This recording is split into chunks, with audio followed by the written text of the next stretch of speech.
Factions have signed a new peace deal to immediately halt the violence ravaging the east of the Democratic Republic of Congo. Neither rebels nor the government are confirming in the report border region between North and South Sudan. Somalia's transitional government says it's making some progress. Women who survived the mass rape of hundreds of women by rebels in eastern Congo last month have begun describing the horror of their experience.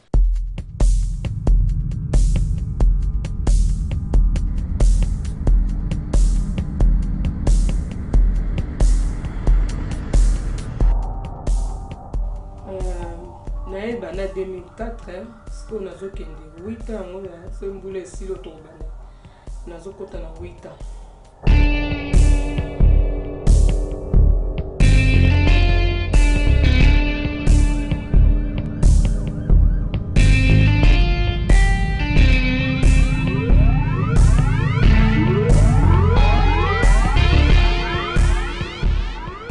Ino ni sangi pona na mboka. Mboka na zangina ba problem na mboka na biso ya ngona ilo respect na ya mboka ro na problem na mboka biso. A majority of people in this country don't really understand about asylum seekers, don't understand why people are forced to come here, why they're forced to flee here. And I think if people in this great country of ours had a better understanding of why asylum seekers came here, the horrendous journeys that they've had to undertake, what they've suffered in their own countries, what they've had to leave, I think that in itself would engender a greater feeling of respect and dignity towards those people. It needs a lot of very clear individual stories to show the courage that it takes to leave your own country and leave everything behind and come and seek asylum somewhere. And particularly now when the numbers of people coming to seek asylum in the UK are the lowest they've been for over 20 years, it should be possible for us to start doing something to tell the truth about why people come to the UK and what they have to contribute. The other issue that relates to dignity is, I think, getting the facts about why refugees flee their countries, that they are escaping persecution, and why they come to the UK, and to educate public opinion and decision makers about conflict, about human rights violations, and the real reasons why refugees come to the UK.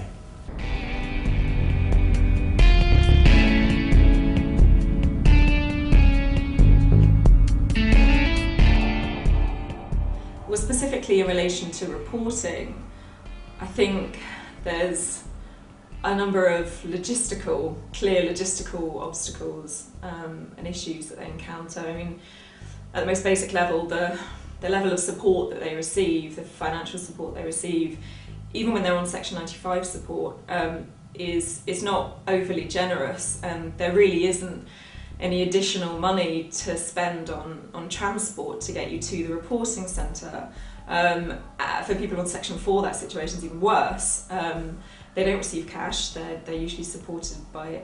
They usually receive their support through the Azure payment card, which means that they don't have cash to spend on bus fares. 2 years ago, I did some research called Down and Out in London, and I focused on destitute, refused asylum seekers who were trying to exist in as best a way as they possibly could. And everything was a struggle, from finding a place to stay, to finding something to eat, having contact with other people, but certainly not having any cash to travel meant that having to walk huge distances, either to meet up with people or, as you say, to go to the reporting centre. And this is obviously a very, very difficult thing for people to do, but in my experience, a lot of people did still manage to do it, no matter how difficult it was. And it's just one of the facets that makes this kind of destitution so difficult for people to cope with, and why, particularly for people who have not in a position to go home, it is so deeply unfair. There are physical difficulties to reporting. People who are elderly or have a disability, pregnant women, women with young children. I mean, these all pose challenges to getting to the reporting centre, particularly if you don't have money for a taxi or to get a bus.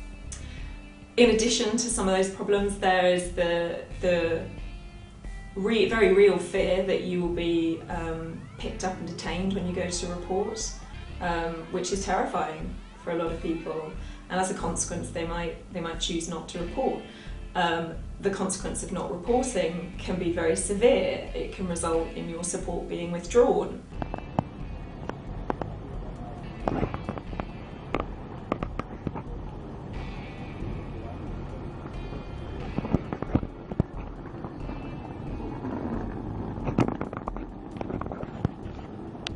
ndenge nazala na mboka nazala na moto kobanga bango ba stress elatanga donc mais comment osala nga ba mitu pasi ba nini donc na banga kaka problème so mwana kei boye motema na ngai ezalaka bien te surtout soki nayebi ke na osigné lobi nalala na mapongi te motema kaka donc ezopanzana kaka ezopanzana ti omonaka so nake kuna soki na nabimi te motema na ngai ezala bien te namonaka neti bakokanga nga neti soki bakorefule nga po mboka na biso donc eza malamu te ndenge bazolia bato ndenge bazoboma bato bazoviole bato donc pasi ka eza na mboka na biso donc motema yange monaka neti bakokanga bakozongisaka donc nga nakokozonga na mboka ande te parce que mboka ande eza malamu te yango wana eloko ebakisaka yango wana kosinye wana nde nakenda kosinyela yango nyonso ezala malili ezala nini donc ozokende kaka po na tike kuta eza te mwa lere moso koluka moto apesa otike boye tike eza te okendele mosu na église kaka basere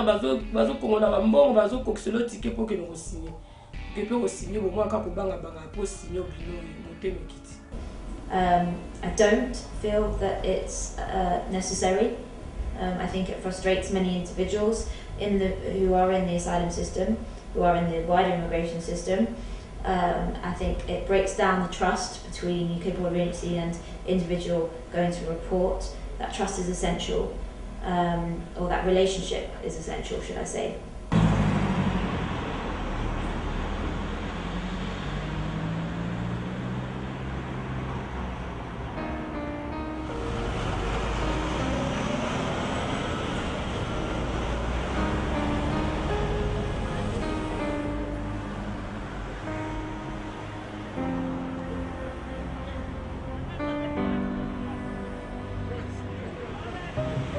I've been working at the Refugee Council for kind of 4.5 years now, and I've never really understood the whole issue of reporting centres. You know, I've travelled around the country, I've met so many asylum seekers, and one of the things that's made their life so difficult and so unbearable has been the reporting centres, has been the difficulty to get there, has been the way that they've been treated when they get there. And really, I can't really see why it's so important to do that. Yes, we need to know where people are, but the regularity and the distance that people have to travel. I think the regulation states that it's as the crow flies, but not as you can actually get there. It just seems it's another example of an inhumane, uncaring approach. And I think we could have a far more flexible and humane approach to knowing where asylum seekers are.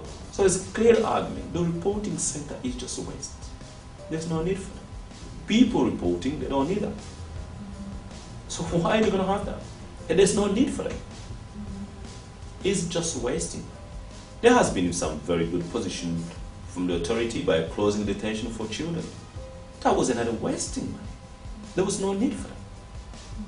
So the authority is improving. We like them to take care of this country, care of the society, dignity of the people, asylum seeker, British, and anyone in this country.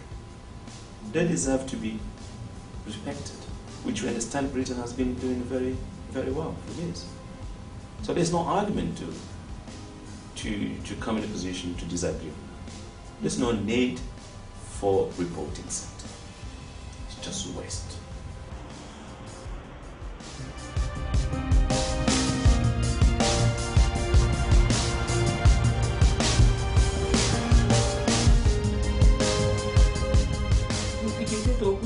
Parce que talaka na mboka so oza na support moko te oza na esika olala te oza ka moto apasi na mboka oti po oza na esika olala te ozolalalaka mpe ya bato lelo olali awa lobi olali awa le moso omona olali mpe boye moto yango alembi yo abi te lelo na ndako nanga te moka place na yango otelemi okangi oyo babisaka no kaka obimi oke koluka su place mosusu obeti porte pa mosusu olali. Destitution is a real problem. I think there are probably two main reasons why destitution occurs within the asylum process. The first being the issue of eligibility. So this relates to the withholding or the withdrawal of support according to your status within the asylum process. So for example, you can't even access support until your asylum claim is recorded by the border agency.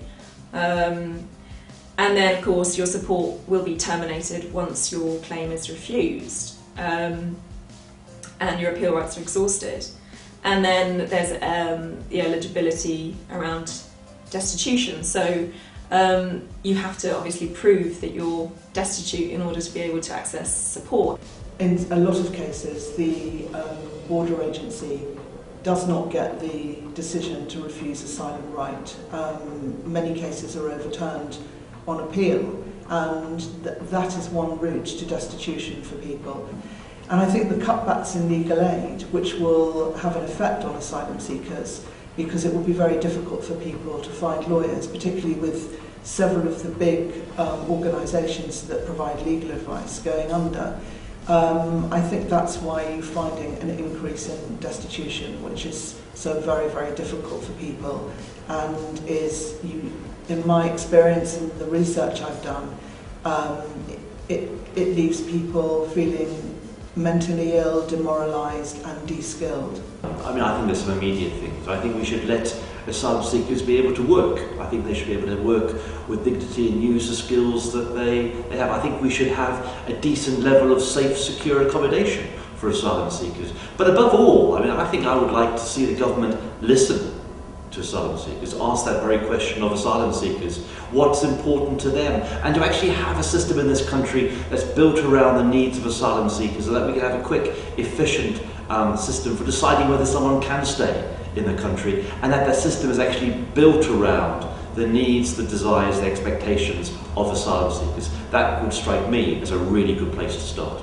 I think if you want respect in the asylum system, I think then we need to be giving people the opportunity to lead a dignified life while they're waiting for decisions to be made. And I think that involves providing asylum seekers with a sufficient level of support that they can actually live on for a reasonable period of time and provide for their essential living needs. And that shouldn't be any less than 70% of income support. I think that's an absolute minimum. I also think that it is one of the things that allows people to live with dignity is that they can support themselves, and therefore if decisions aren't made promptly within 6 months, then asylum seekers should have the right to apply for permission to work and to be able to support themselves and their families. I think we need to be reminding the government very strongly about the justice and human rights issues, reminding them of their obligations under national, European and international law, and using legal challenge where necessary. And that's something that Refugee Action does, is we support legal challenges where appropriate, but we have to understand that that does occasionally put individuals at risk, and it's important not to be, I suppose, exposing people to any more harm in the process. The whole system needs to change and to have a human rights and fair focus so that people who are in need of protection and deserve protection in this country actually get it and don't end up in a situation where they're having to live from hand to mouth, relying on friends and communities to get by for their everyday needs. I think that's what really seriously needs to change, and so that we don't have a system where people don't have money to go and report. The way to do that, ask those people, for example, to do some jobs. Ask them to work, give them work permit, they'll pay tax, and there will be a signatures. For example, we want to make sure Okito is in this country today. When I go to work, I'll sign. The person I work with, and I use the telephone at the call home office, Okito was here today. There's no need for me to report. They can even do some volunteer jobs. They can come to the Refugee Council, Congo Support, UK Citizen, different organizations, where the Home Office have a credible relation with them. They will make sure that those people have been there. And then they will call the Home Office, this person is been working all day as a volunteer today. And there's no need for those people to go report. And when they work as a volunteer somewhere, they will give them transport. So it's going to reduce pressure to the authority paying them monies. So the economy, where we've been spending money, giving those people for no reason, it's going to come back to the economy. En tout cas, ba okela biso mawa po ba la kaki biso mikanda to kotisi ba papier ba pesi biso ba forme ba lobi ke bato ba umeli na mboko yo ba opesa bango mikanda to kotisa ba papier to tinda ba photo ti lelo neti ngai na tinda ba photo ti lelo na batineli nga mukanda te o foko ke na Liverpool na sina kepe na Liverpool ba tindela nga mukanda na ba okela biso mawa to za na passe to zo vivre na passe